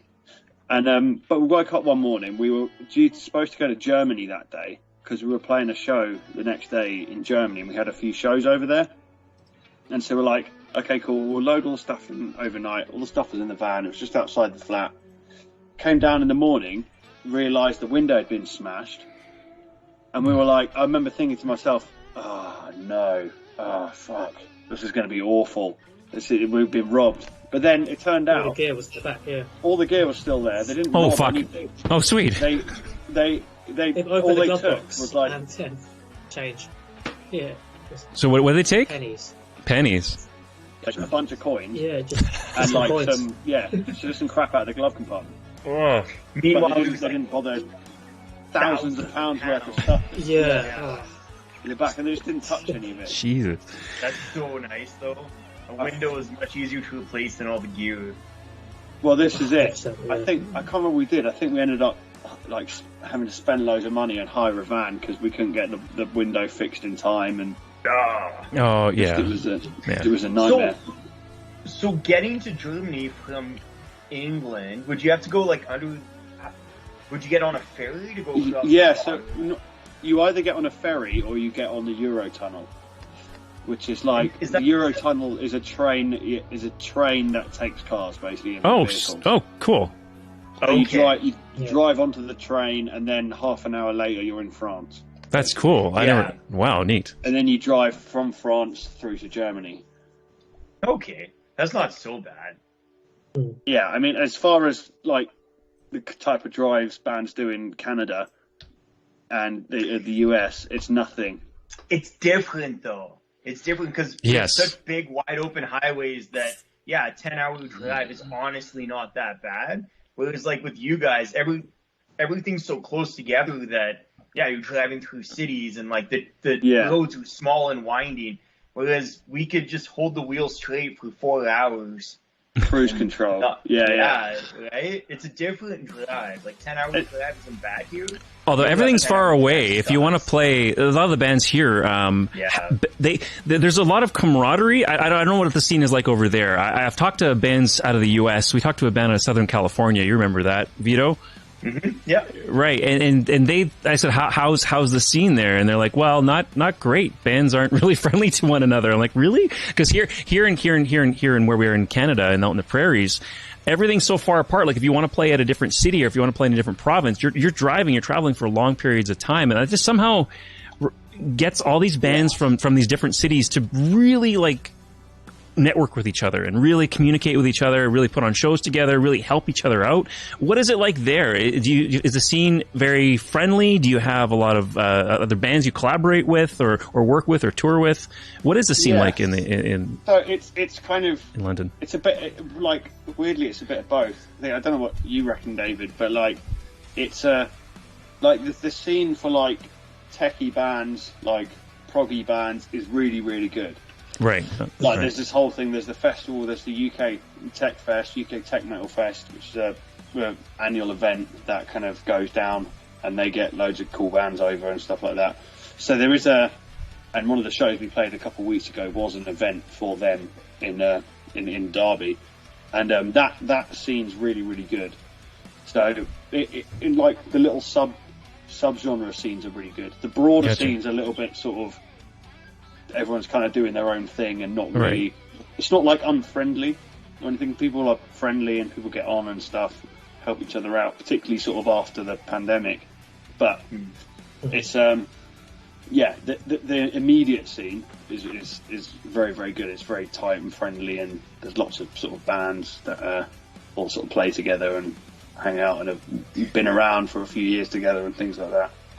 Another thing that some bands do here, since there's such a distance and whatnot, is bands will tour with each other. So like two bands will get together, they'll hop in a van, and then they'll only use one drum set. And it's more cost effective that way, because then you're not going, like everybody splits, the band split it. So, because I mean, when you're driving 10 hours, that's a lot of 10, 12. It's a lot of money to spend on gas and accommodations and stuff. So it's nice when they get together and just share equipment, and then that's it. They only need one set of amps, one set of drums, and that's it, done. Everyone's in one spot, and it's nice because then they have more of chemistry. Like when the show's happening, it's like we know this band is going to open up and slaughter, so that when we get up, we're going to be even better than what we would be if it was just some random local band, which would probably be a good local band from whatever city you're going to, but it's better when it's your buddies, and then you can have a beer, and it's like, good set, man. Yeah, it's so much fun. It's very much the same with us here. When we go on tour, it's normally a kit share, so the bands will share the same kit, same amps as well, if needed. Yeah. Nice. Yeah, just splits it up. But sometimes, if they want to bring their own kit, then that's fine. If they can accommodate the space for it. It's normally also you've got venue limitations as well. Like unfortunately, we don't get to play like 5,000 cap venues every single day. So not yet. we can't. There's not usually enough room, even if you want to have multiple drum kits sort of set up and long changeovers and stuff like that. So. Kit share definitely happens. Normally it'll be like the headline band or whoever's on last will generally share the kit, and then everyone, like the bands on before will do that. But it kind of depends, because as you said, the in the UK, like, no one really cares, because the UK is so small that the longest conceivable drive to any show that you're going to have to do is about 8 hours. That's literally if you're going from, I don't know, somewhere all the way in Cornwall all the way up to Scotland. Like that's as long as it will get. And even in Europe, I think the longest drive, because there's lots of towns along the way, and it's quite easy to route in Europe. But I think the longest drive we've ever done in Europe was 15 hours, and that was a good amount. That was, which is a good amount. Believe me, that was a long drive. That's pretty good. But that only happened because we had a replacement show, a show that was supposed to be in the Czech Republic on one side of the Czech Republic, on the western side, ended up being cancelled. But there was we were offered a replacement show, but on the other side of the Czech Republic. So that made our drive to that show really short. But then the drive afterwards, we had to go to Rotterdam in the Netherlands, which is basically all the way across Europe. Yeah. So yeah, that was the longest drive I've ever done. But that was in one day. We had to do that as well. So we finished the show in Berlin. And then the show. Wow! After that's a very long day. Big up our driver Liebel. Big up our driver Liebel. He had half an hour's sleep at the service station. He's like, all right, half an hour's sleep, and then we'll do the rest of it. Right, and we just smashed it all out. Wow. 15 hours. We got there 2 hours before we were supposed to play our set in Rotterdam as well. Holy shit! Yeah, that's crazy, absolutely mental. We were all fried. But the show went off. The show was sick. I remember. Nice. And I fell asleep pretty much immediately. Yeah, 8 hours across country would be nice. Whereas over here, it's 6 days one side to the other. Yeah. It's like not stopping. It's a whole different ball game. Like, I imagine you've got to plan that, or you've got to like fly in, borrow gear or something. I don't know how you can drive it, but you have to stop. Like, every day is a new town kind of thing, and sometimes between towns is 12 hours, right? Yeah. So yeah, like I know a few bands who have gone coast to coast, but it took a whole summer. Like it takes you 6 weeks because you need to stop and rest, right? Yeah, and exactly. When there was 6 to 8 days of pure driving, then there was a week right there, right? Yeah, exactly. You can do, as long as you can line up enough shows along the way, and sort of. Yeah, if they break even, they get really stoked. Yeah, exactly. Okay, I'm gonna switch back to social media. There's only a few more things I want to talk about. This all this is titled. I titled here is That Jacket. So. Oh yeah. Vito, check this out, bud. Can you see that jacket? Okay. I think there's a better. I wonder if there's a better photo of it. It's a pretty wild jacket. Yeah, it's pretty loud. Is it a fur coat? No. No. You can kind of see the back there. Pretty cool. Yeah. I've got the jacket in the other room. It's a mad jacket. It's like a peacock. Yeah, it is like a peacock. Yeah. You know what's? There we go. That's a nice picture. There we go. Yeah. That's a good one. Let's see what's going on there. Yeah, you saw the. I can't remember how it came about. Yeah, so my girlfriend was going shopping one day, and she was like, "Do you want anything?" And I thought, not really, but if you see like a Larry jacket or like a loud jacket that's not like mad expensive, just get it, and I'll wear it on stage at these next shows. And she did, and it's a really loud jacket. Like that photo doesn't do the colours justice on it. It's pretty wild. I love it. The point there was a the little emblem, the little peacock looking emblems. From some angles, it looks like vaginas. I was just gonna say that. I was just gonna say that. There was a thing with one of the writers from Metal Hammer and a bunch of her girlfriends who were at a show in Derby a couple of weeks ago. there's a whole thing on social media tagging stuff with, it's the vajacket. It's the vajacket. And then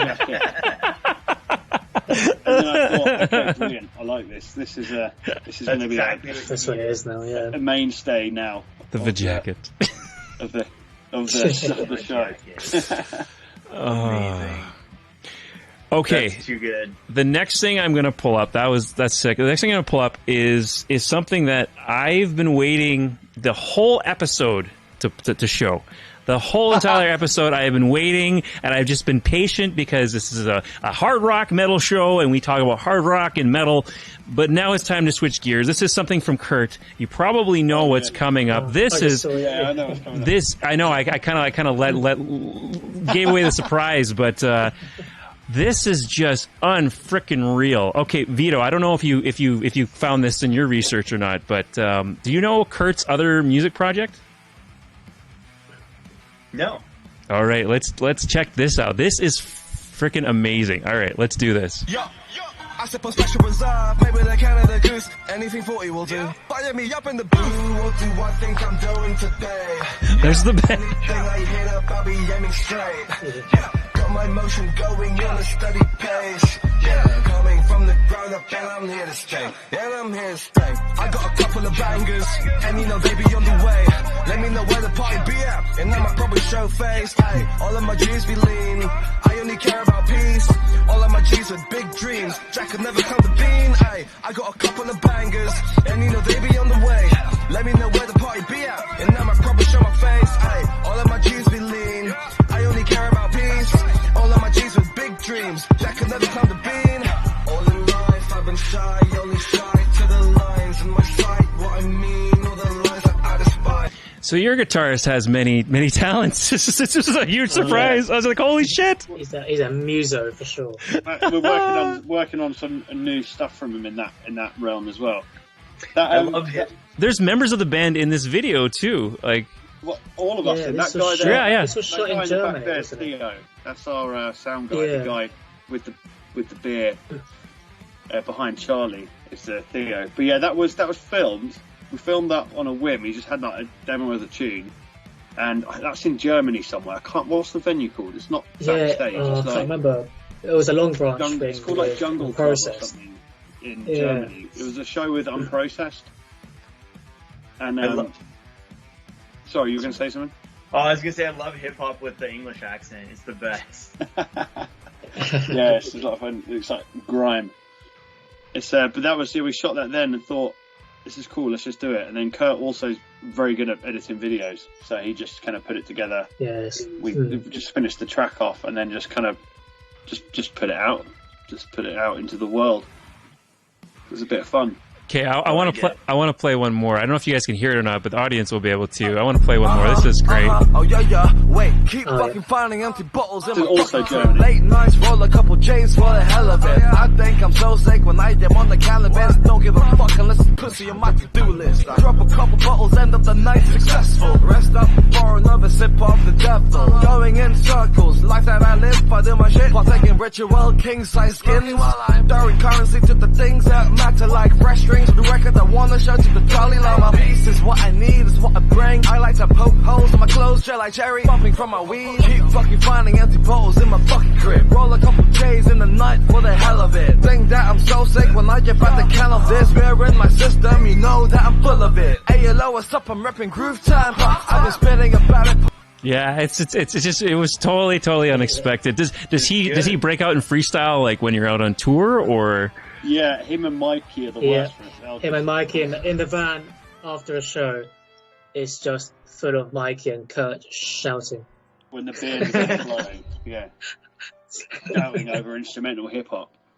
Do you think that'll ever make an appearance on an Exist Immortal track? Some hip hop. I mean, where it does make, there's definitely like in the instrumentals, there's definitely elements of hip hop there, and it's something that because Kurt actually predominantly listens to hip hop more than metal. Wow. Okay. And to be honest, a lot of us do as well. Like most of us have pretty sort of broad musical tastes, but like we all listen to a lot of hip hop and stuff. And Kurt in particular mostly listens to hip hop. So all his riffs that he comes up with are from a kind of hip hop inspiration. So the kit, in terms of where the kick placements go and sort of where the emphasis is in riffs and stuff. Oh, so it's already kind of in there.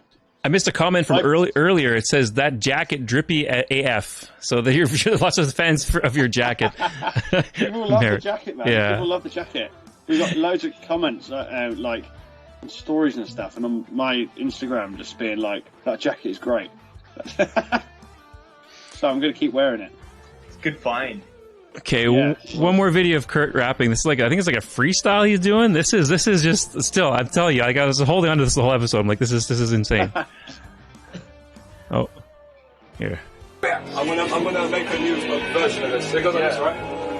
Ooh, what am I doing today? When I wake up and staying insane. Well, true to me, true to my G's. That's the day in my lane, and I know that you all can relate. My life is a piss take. 24 carats on my neck in my dream state. Should've gone along with the flow, but that's cliche. Should've done that, should've done this, could've done a lot, bitch. There was one of the songs, I don't know where it came up, I might have missed it, but he says Canada Goose in one of the tracks. Yeah, that was the first one. Yeah. Yeah. It's just over here, Canada Goose jackets are like on like a status symbol.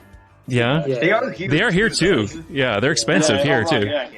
Yeah. I wasn't sure it's just like everyone just has them in Canada or something. No. You buy them to show off. It's here too. Well, show off, but they're warm, man. Goose down jackets are freaking warm. Yeah, I'm sure they work brilliantly. But they're like definitely, rappers all like boast about having them. I seen someone in LA once wearing one, and it was like October, and it was only maybe like, I think it was like 15, 16 Celsius out. And I was like, how is this person not sweating? And they were wearing a hat too, and I'm like... I mean, if you live in LA, 15, 16 degrees Celsius is... Yeah, it is cold. Probably freezing cold. To us, very much Northern Hemisphere. Northern Hemisphere, cold, close to the Arctic Circle type guys. That's nothing. That's like it's nothing. That's a warm day. Yeah, that's let's go to the beach. Not quite, but yeah. Yeah. All right. The last thing I'm going to pull up from your social media. There's a few other things I was going to, but I don't want to make this show go on forever today. But we have this is just, it says Mikey G looking so majestic, and I just really like this photo. Oh wow, yeah. That's just a great photo. He just looks so majestic. That's in somewhere south of Germany, where we tried to shoot some stuff for a video, but then all the footage was just fucked afterwards, so we couldn't use any of it. Shit. Yeah. I can't remember where, but it was. It says soaking up the sun the other day in Switzerland. Here it says. Mm-hmm. Well, there you go. That's where it is then, Switzerland. Yeah. Nice, sweet. All right, so I think that's all I have to chat about with you regarding Exist Immortal, and I love digging into some of your social media and personal stuff. David, I'm happy we talked about wrestling. That's definitely one of my I guess hobbies or interests. I loved wrestling growing up. So I'm happy we got a chance to do that. Before I go ahead and switch gears and try to do our review segment, I know we had some audio issues at the beginning of the show, but we'll try to do some reviews of some other killer bands. Before I do that, I wanted to throw it back over to Exist Immortal. Let folks know again, I do have all of your links in the episode description. So for Facebook, where to follow you, your website, all of that. But I want to throw it back over to the two of you. I guess you'll have to take turns, see who's gonna chat. But for what's coming up next in the band, where to follow you. I'll just try to be quiet for about a minute or so and give you the floor. Sure. Is that now? Sorry. Yeah, sure. Sure. Yeah, sick. So yeah, I mean, we've got working on new stuff at the minute. We've got working on new shows for next year as well. Check out our merch store. Everything basically is at ex-im.co.uk. So you can find basically links to absolutely everything from there. So that's really what I want to add. Got more shows to announce, more new music come in. So yeah, just follow us on social media and all of that stuff. You got anything to add there, David? I feel like I'm So missing if you're in loads the of stuff. if you're in the UK, next show is in Northampton on the 18th of December, Moshmas. So make sure you come check us out there. Yeah, get Another your thing with the tickets. merch, we've got 15% off merch sales at Oh, ex-in.co.uk. Get some Black threads. Friday. Black Friday deals up, for the rest of the week. So Oh, that deal's still yeah, on. just follow us on socials. Yep, that deal's still going to be on as well. Yep. Do you guys ship to Remind me North more about America? that. Yeah, Yeah, we do. we ship We do worldwide. ship to North America. Yeah, ship worldwide. Perfect. Absolutely. So Yeah, that helps. it just Sweet. takes sometimes takes a while. Hey, I've got a quick question. Yeah, definitely. Quick question. So obviously, you guys play in all different countries across Europe. What are the crowds like? Like, do they differ between like That's a good English question. crowds versus a German crowd versus a Swiss crowd? What's like the? Is there different etiquettes? Like, what's it like going Good country question. to country? I mean, it's pretty. It doesn't change too much because generally, once you get the weird thing about Europe and I guess most of the world is that pretty much everywhere, apart from like once you start getting towards Eastern Europe, but most of like Western Europe, everyone speaks English, and everyone that is helps. generally sort of Northern European culture is quite similar across the board. So sense of humour is quite similar. There's obviously some differences, but you can generally kind of Western, Northern Europe, it's all pretty much the same. The crowds in Germany are always brilliant. Germany's just great. They just love metal out there. They love like live music and stuff, and they're really passionate about it as well. UK did go through a lull, but it's picked back up massively, and the scene's really great now. In the past couple of years, since everything's kind of opened up again. But Good. yeah, once you get into Eastern Europe, then you start getting like different etiquette, and you have to sort of learn some key phrases. But people are just as crazy. The fans are just as crazy out there. They're just as in fact, if not more crazy, because less bands tend to go through Eastern Europe. You find more people in Europe traveling hours, like 10 hours plus sometimes, just to come see us play. Wow. And that's always really heartwarming. Yeah. Really nice. Yeah, That's cool. you do get that. They're just really passionate on the content. Sweet. Like it. All right. Does everyone have a way of hearing the stream? Did you guys ever figure out an alternate way? I've got. I can get it up on my phone. Hang on, I've Yeah. got it on the. I might have to do it on the Facebook one, but which is the. Yeah, I've got the Facebook one up. Let me try to before you do that. Let me go ahead and try to share the audio out with you again here. Apologize to anyone watching live right now, but we're going to do this shortly. I just want to see if we can keep Exist Immortal on for our review segment, where we took a look at some other either lesser known bands from around the world. We actually have a band from our province we're going to check out as well as part of these two acts, and I want to get the expert opinions of Merrick and Dave and see what they think of the music. So let's just give me a moment here. We're going to try this one more time because it worked last show. Technology sometimes doesn't always, the streaming gods don't always smile on you, but they will. Hopefully they will shortly here.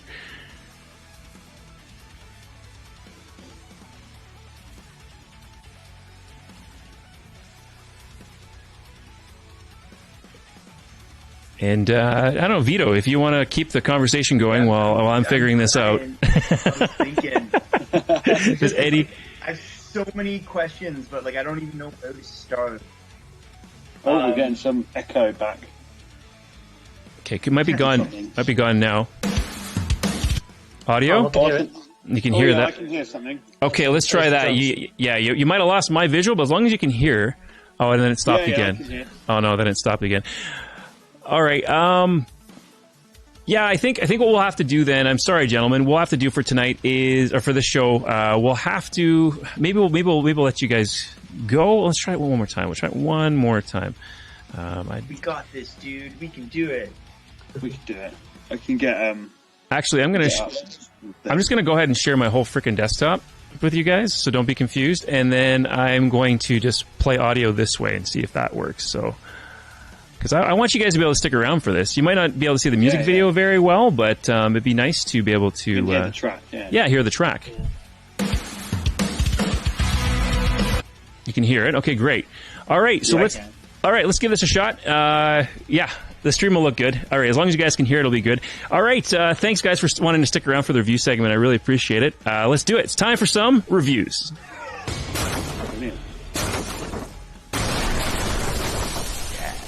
All right, time for some reviews here on the Wicked Wally webcast. The first band we're going to check out is Calgary, Alberta's Every Hour Kills.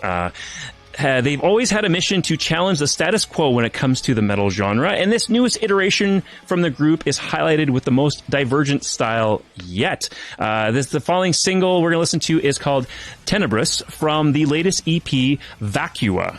The single breaches the borders of genres with elements of synthwave and clean vocals within the verses crossed with heavy chugs and breakdowns. The music is written mainly by guitarist Sasha Laskow, which is further molded by other members, with the lyrics written by vocalist Jay Double Rice, I think it's how you say that, and Jared Maxwell Leister. So we're going to take a listen for this. Every Hour Kills, our song Tenebris. Just a full discretion before we start.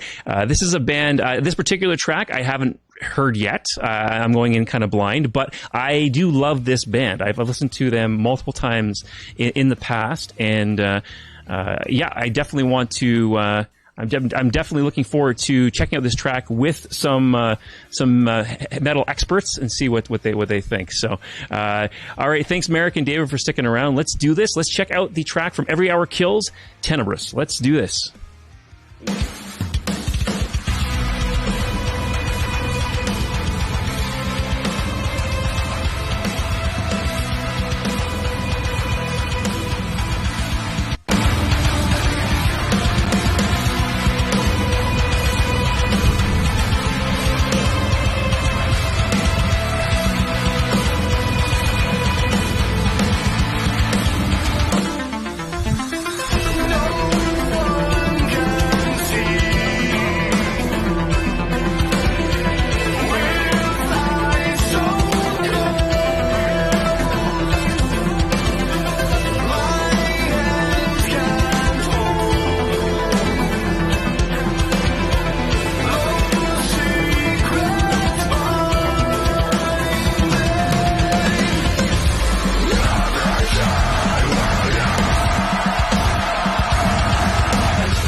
Okay, all right. Initial thoughts, gentlemen?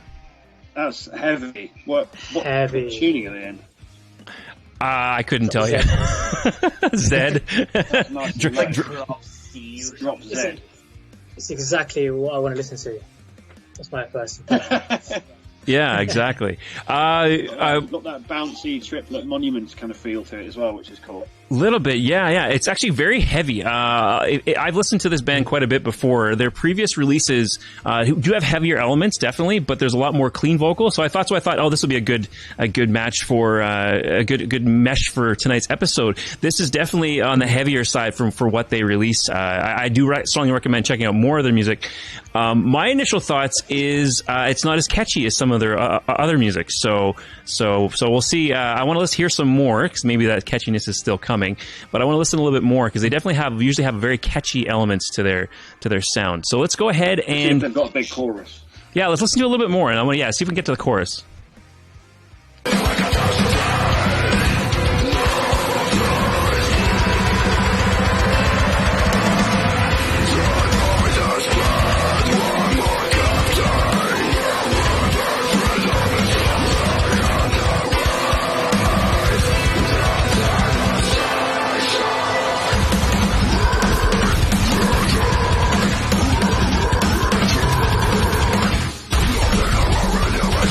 Holy shit.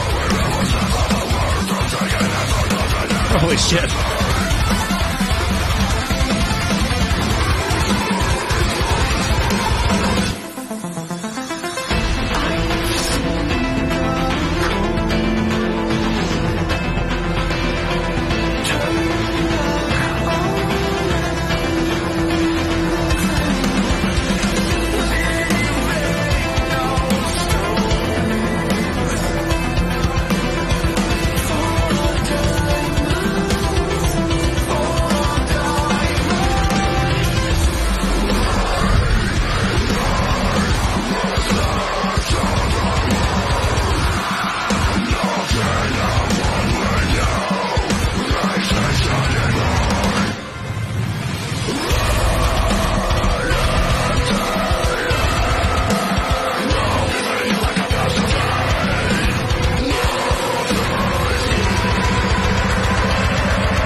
Okay, I think I'll stop it there. I think it's just kind of more of the same. I actually am surprised by this track quite a bit.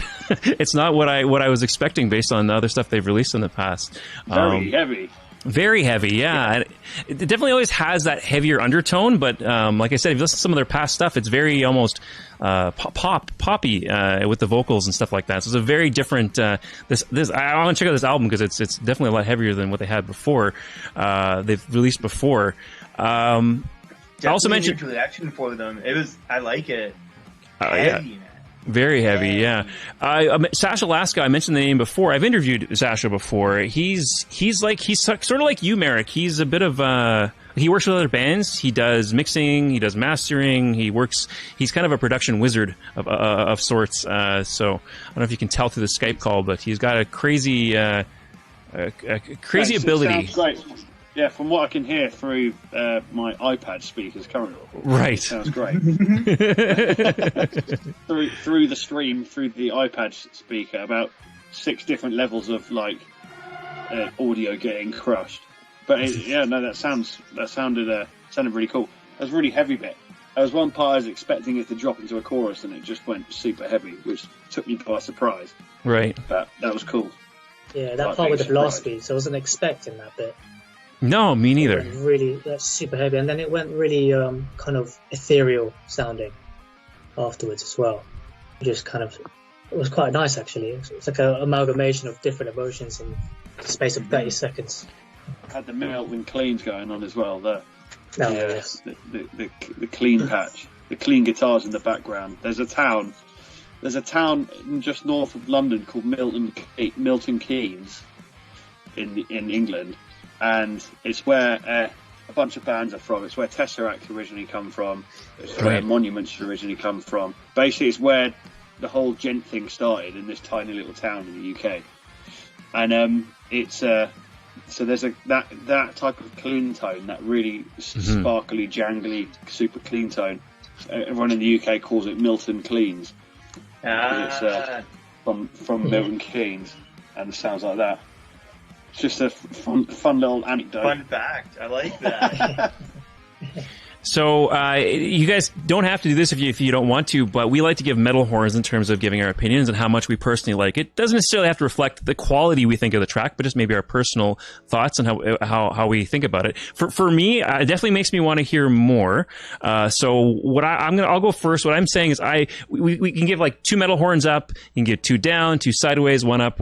That kind of things. You can combination of metal horns to give your thoughts on it. And I'm usually for this band, I'm usually a strong 2 metal horns up, or maybe like one of these almost. Like I'm very, very, very much love the music. This particular track, even though it's heavy, it's a different direction. Maybe I got to listen to more of this latest album. I'm sort of maybe one of these, like a 1.5 with this particular song we're listening to. So what do you guys think? Yeah, I think I'd have to go with that the same. I think it sounds. Right. There you go. That's the symbol there, because I like the heaviness. I like it's cool. I like where the vibe of it. The only thing for me that would have made it more up my street is to have the structure be a little bit less random. Yes. A little bit less sort of here's another riff. Yeah. And then another riff. Yeah. Be a little bit more sort of telling a story, as it were. What do you think, David? But, I mean, I'm gonna disagree with both of you. I'm gonna put 2 up. I like the randomness. I like, for first impression, that was amazing. Exactly what I wanted to hear. Because I've been listening to this thing. You were listening to Dennis the AI. Martinson. It's 10 hours of procedurally generated djent. Oh, really? What is this? Wow. It's 10 hours of procedurally generated djent. So this guy has made some kind of AI to create djent music. And me and the guitarist have just been listening to it for the past 2 days. There's a video. I gotta listen to this. Okay, you have to. There's 2 parts as well. I won't play it on stream just in case. I don't want to get our video taken down. But I'm gonna listen to it. This is amazing. Yeah, that's the one. Yeah, and it's exactly what you just showed now, just without the vocals. So now that I've listened to the vocals, 2 horns up. Excellent. Vito, what are your thoughts? Yeah, I'm kind of a 1.5 as well. But I do feel like if I listen to that whole album, I'd be like a solid 2. Yeah, probably me as well. It might make more sense in the context of like other tracks. Mm-hmm. Right. And that's what happened last time I was on stream with you, Wally. I was like, I think this band has more. And then we played another track, and I was like, oh yeah, these guys kill. Well, I'm going to do that because, like I said, I'm a strong 2 metal horns for this band almost always. So I want to actually play. I'm pretty sure this is my favorite track from them. I want to just play this. It's a little more catchy. I just want to see, Merrick, maybe this is a little more your style. I'm going to play this for everyone, a bit of this, and see what you think.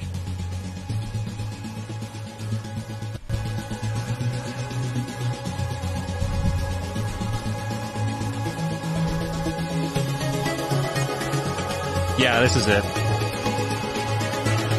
I like the intro. Yeah. It's from their last EP.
Okay, that's all I'll play because we're not going to review that particular track. But I don't know. What do you think? What do you think of that? I can see what you mean by this one being catchy. Yeah. I like his voice. His voice is great. Yeah, like a sort reminds me of the band called Textures. Mm-hmm. Yeah, it does remind me of Textures a bit. For sure. It's cool. I'm pretty sure. I'm thinking that's Jared Maxwell Lister. I think that's who that is. So yeah, Sasha does the music, and then he brings vocalists in to help him with the rest. Yeah. He's not a singer himself. So yeah, I think he writes most of the music, and I think most of the lyrics as well. I think he has. But I think this last album lyrics were written by the other artists. So I think Sasha is involved with quite a bit of it. Anyway, nice. Well, really a talented dude. Right. All right, Every Hour Kill. So we have one more band we're going to check out for our review segment, and then we'll close off the show after that. The next band we're going to check out here is called Fathom Farewell. Their song Save Your Breath, featuring Justin Bonnet. I want to say Justin Bieber for some reason. Justin Bonnet of Tala. That'd be funny if it was Justin Bieber. Justin Bieber. So they're actually they're from Boston, a metalcore band. Again, Fathom Farewell is the name of the band. They released a new EP, Kraken, via Blood Blast distribution, powered by Nuclear Blast, on October the 22nd.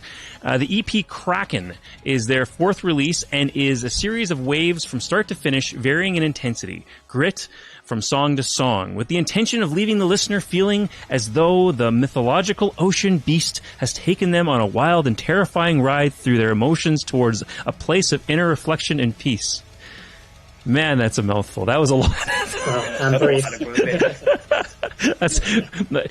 I don't know what that sounds like, to be honest with you. I can't tell you what that sounds like. But so it says, over the years, they've made a name for themselves, shared the stage with Seven Dust, Devil Wears Prada, AFI, Hatebreed.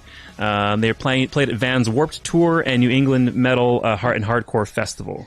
They said this is suitable for fans of Northland, Killswitch Engage, and August Burns Red. Nice. All right, so let's check it out. Fathom Farewell. I'm going to pull this up, and yeah, let's see what they got. There we go. Let's do this. Yeah.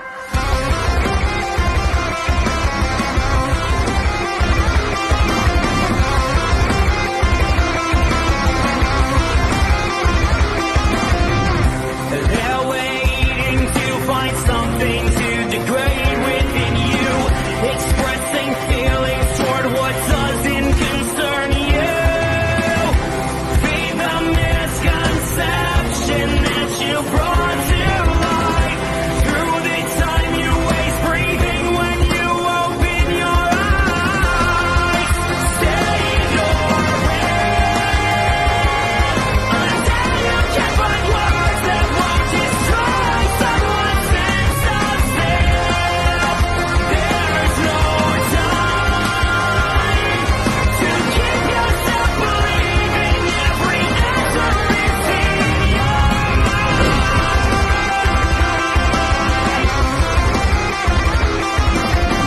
Okay, initial thoughts. I definitely want to hear more. It's not that long of a song. It's only 3 minutes, so I think we can probably get through it yet. Yeah, initial thoughts. I like the lead, that intro lead, and when he started singing like higher up, and it started to sound really cool. Yeah, I think I wasn't sure about the vocals at first. I was like, oh, and as soon as the layering came in, as soon as the vocals were layered, I thought it sounded really, really good. As soon as the vocals were layered, but yeah.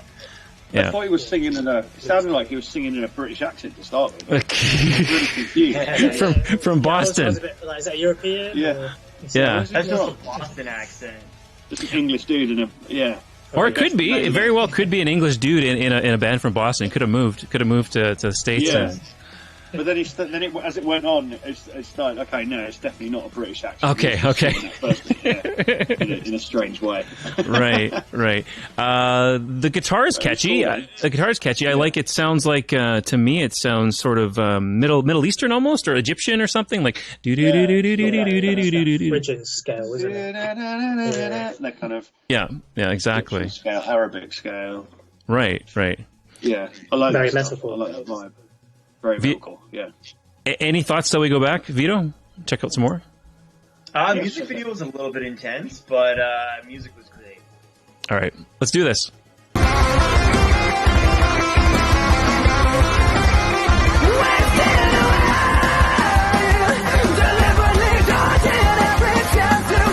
Oh, a second vocalist. Okay, they got a different vocalist.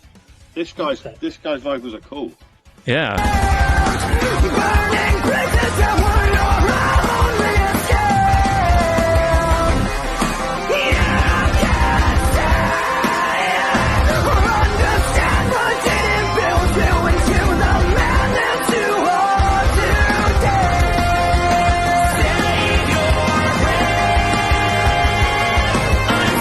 Okay, that second vocalist, that says here featuring Justin Bonnets, not Bieber, of Tala. So that's the guest vocalist on there. I like that, his vocals a lot, actually.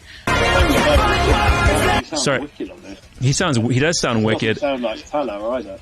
Yeah. No, it doesn't look metal, but he sounds great. Yeah. All right, we'll go back to, like I said, it's a pretty short track. Let's just play the rest of this, and then we'll give our final thoughts and how many metal horns you guys want to give it.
All right.